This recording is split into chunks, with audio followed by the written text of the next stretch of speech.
ಸೋಮವಾರ ಮತ್ತು ಹುಣ್ಣಿಮೆ ಇವು ಕೇವಲ ದಿನಗಳಲ್ಲ, ನಿಮ್ಮ ಮನಸ್ಸಿನ ಮೇಲೆ ಪ್ರಭಾವ ಬೀರುವ ವಿಶೇಷ ಕ್ಷಣಗಳು. ಈ ದಿನಗಳಲ್ಲಿ ಅನಗತ್ಯವಾದ ವಾದ ವಿವಾದಗಳಿಂದ ಸಾಧ್ಯವಾದಷ್ಟು ದೂರ ಇರಿ.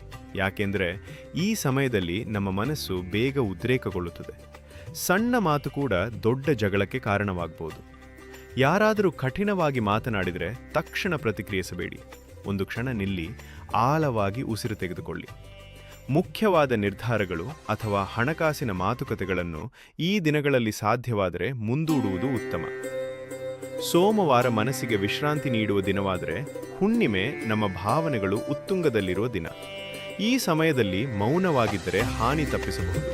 ತಾಳ್ಮೆಯಿಂದ ಇದ್ದರೆ ಸಂಬಂಧಗಳನ್ನು ಉಳಿಸಿಕೊಳ್ಳಬಹುದು. ಒಮ್ಮೆ ಪ್ರಯತ್ನ ಮಾಡಿ ನೋಡಿ. ಈ 2 ದಿನಗಳಲ್ಲಿ ನೀವು ಶಾಂತವಾಗಿರಲು ಕಲಿತರೆ ಜೀವನದ ಅನೇಕ ಸಮಸ್ಯೆಗಳು ತಾವಾಗಿಯೇ ಕಡಿಮೆಯಾಗುತ್ತವೆ. ಈ ಮಾಹಿತಿ ನಿಮಗೆ ಉಪಯುಕ್ತ ಅನ್ನಿಸಿದರೆ ಈಗಲೇ ಶೇರ್ ಮಾಡಿ ಮತ್ತು ಇಂತಹ ಸುಂದರ ವಿಚಾರಗಳಿಗಾಗಿ ನಮ್ಮನ್ನು ಫಾಲೋ ಮಾಡಿ.